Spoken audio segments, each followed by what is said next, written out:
This is potentially Lumacorp's most effective instrument for global control. Through international banking, we manipulate the fate of all countries.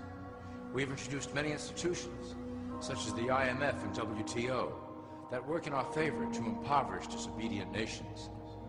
Always remember, debt is a powerful weapon against countries that don't share Lumacorp's vision. Perhaps our greatest achievement in banking is the Federal Reserve System. It is a collection of international banks owned by Lumacorp members and financiers. It was created to form a centralized banking system through the Federal Reserve Act of 1913, an act that was indeed penned by some of our most esteemed members. Many of you might still assume that the government itself prints and issues the currency. That is not the case. When America needs money, they go to our boys and ask for it. The money is printed, but it is only representative of a loan. Interest accrues on that dollar until it is paid back to the Fed. In fact, the federal taxes paid by the American population go almost entirely to paying off this debt. So you see, Lumacorp derives a healthy amount of its operation funding directly from the debt of the public. Needless to say, this is one of our most crucial sources of funding and one of our proudest achievements here at Lumacorp. Through mergers and acquisitions, we have slowly and silently bought up the majority of U.S. industry.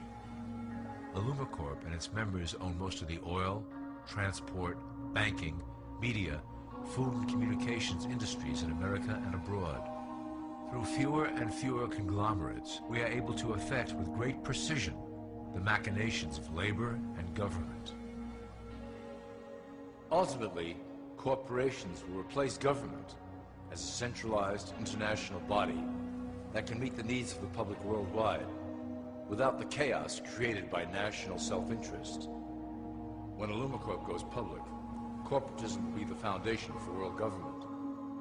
Conglomerates will merge into one cohesive corporation that is responsible only to Lumacorp and the needs of its global employment force.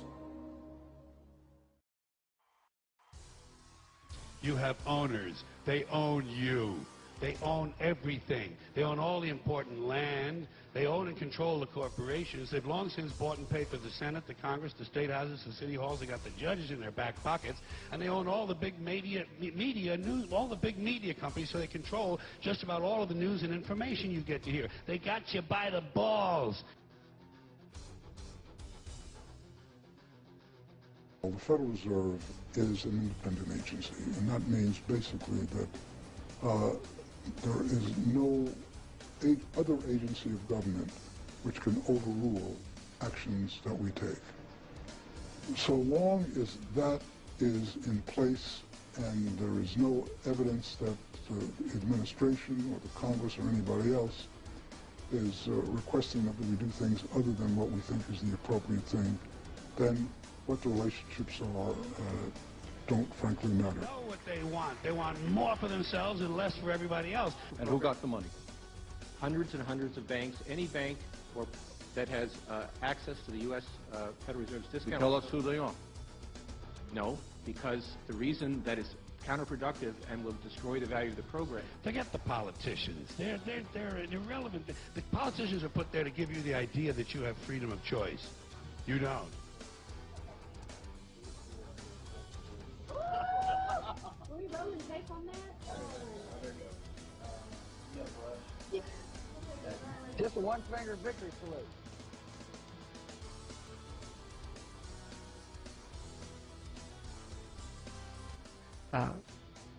I don't know how to work any harder than we're already working. And I take your feedback very seriously. That's why we're working as hard as we are, and we're just going to keep doing and trying to accomplish and meet your expectations. I don't think anyone questions, Mr. Kashkari, that you're working hard. Our question is who you're working for.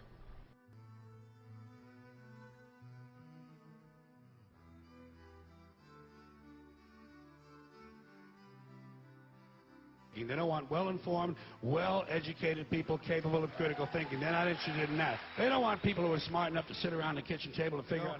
They don't want that. It's past the point of talking. We know historically the sort of agenda to these issues is very hard to try and, with all the best intentions, it's very hard to actually activate. We're seeing that right now. We're seeing a lot of fragmentation going on, a lot of different agendas pulling in different directions. They want obedient workers, obedient workers. What we really need to see is people on the ground starting to actually act upon the low-hanging fruit. People who are just smart enough to run the machines and do the paperwork and just dumb enough to passively accept all these increasing jobs.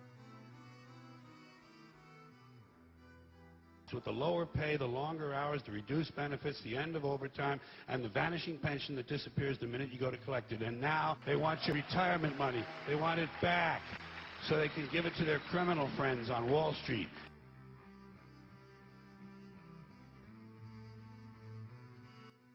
Nobody questions things in this country anymore. Nobody questions things. Why? People are too fat and happy. So nobody wants to rock the boat.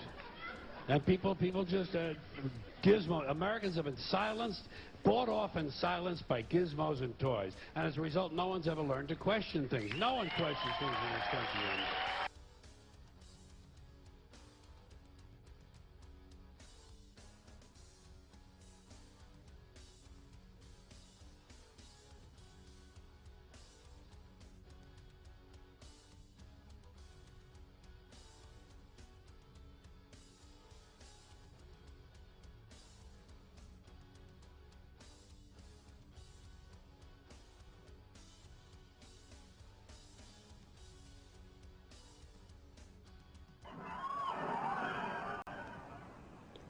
Just how rich and powerful is Lord Evelyn Rothschild?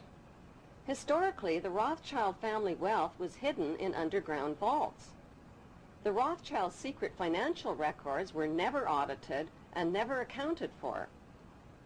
Their family commissioned biographies give the illusion that their family fortune has dwindled, but researchers estimate their wealth at close to $500 trillion, more than half the wealth of the entire world.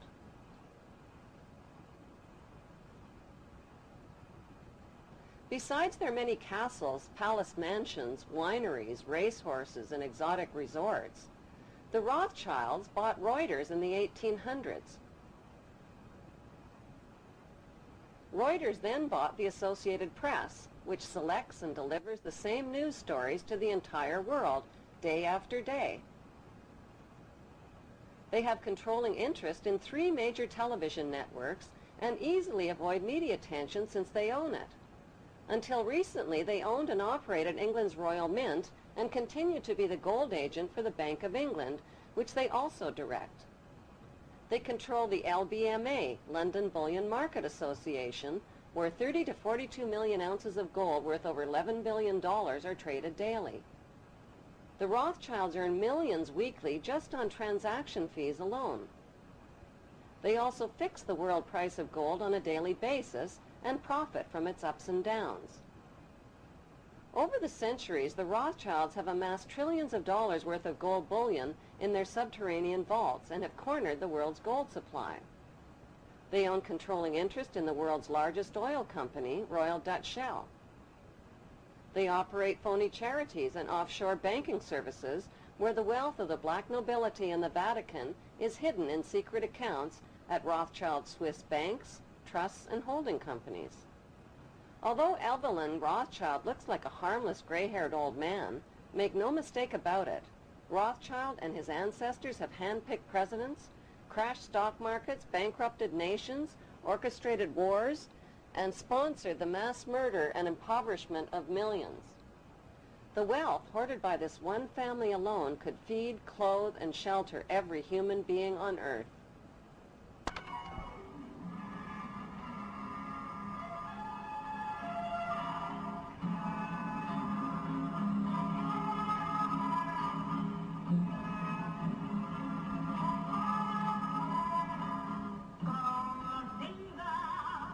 How did Evelyn Rothschild become the filthy rich Grand Vizier to Queen Elizabeth II and godfather of the black nobility?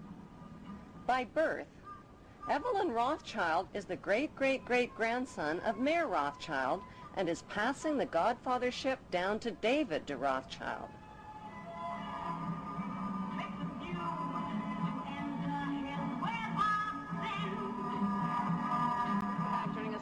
the CNBC exclusive to share his thoughts on the international financial system, what's right, what needs to change. Sir Evelyn D. Rothschild.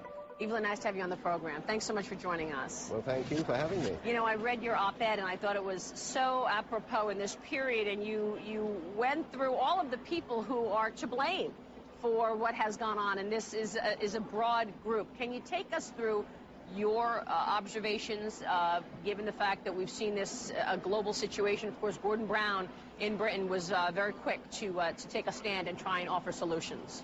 Well, I think hindsight, as some people say, is an exact science. I don't believe that there's time talking to you to go through the past. I think what I'm interested in how we deal with the present and go for the future. And I think that, if I may say so, I think the Group of 20 meeting was very important, because it brought out the realization that we're all in this together. And I think Gordon Brown did a remarkable job in pointing out that you have to have action, and the action needed to be taken very quickly. But, you know, politicians will debate, and they will debate, but I think that we have some very important principles if capitalism is going to continue for the benefit of all. A lot of people are worried that, in fact, capitalism right now is being threatened. You've got the government in the United States owning 80% of AIG, owning Freddie and Fannie, in nationalizing those companies, and, of course, investing, taking stakes in the major banks. Is this something that you're concerned with? Well, I think that you had to face up to the fact that you couldn't let these people collapse, and you've now got to realize that you've got to get the better system going. And here is one of my main thrusts, and I think regulation is important. What has happened in the past is that you haven't had the regulation supervised. You know, it's very easy to have regulation, but you've got to have the supervisors. Two things. One, they have to know what they're supervising and understand what they're supervising, and they have to have the chance to have action when they decide that so-and-so or an institution isn't behaving correctly. So in that vein, do you think then that it's a positive that they're looking for an auto czar, a car czar, to sort of police things once the autos get the money? Well, I think that's a form of supervision. And I'm amazed that in your country, or here in the great US of A, you haven't put more supervision into the institutions where you put your money. We in England, the banks, have been very much taken over by the government in some measure or another. The chairman have been removed, the chief executive has been removed, and they are watching very closely how they behave. Final question here. Do you have optimism that once we get through this, that perhaps the global financial system will be stronger, given the change in focus, more regulation, as you put it, more supervision? And what about the unions? You know, you look at throughout Europe, you've got unionization. We may see more of that in the United States. Has that hurt business or helped it? Well, I couldn't judge on the United States. We had a wonderful Prime Minister called Mrs. Thatcher, who put the unions in the correct measure of what they're doing. And on the whole, the relationship in the United Kingdom with the unions is very good. But that's a challenge for each country with its own problems. But I think what we've got to face up to is it's not just regulation. We've got to go back to basics and teach bankers and investment people, whether it's in hedge funds or whatever exists, that they've got to work within a prescribed limit. They can't just do what they want. What we've had for the last 10 to 15 years is unlimited attitude. We can make money, we can do anything we like, we just have tons of time to do what we want without regarding the regulation or regarding the basics of how you run your business. Evelyn, good to have you on the program. Thanks so much. Thank you. We so appreciate it. Sir Evelyn D. Rothschild joining us here at the NYC while you're traveling throughout the U.S.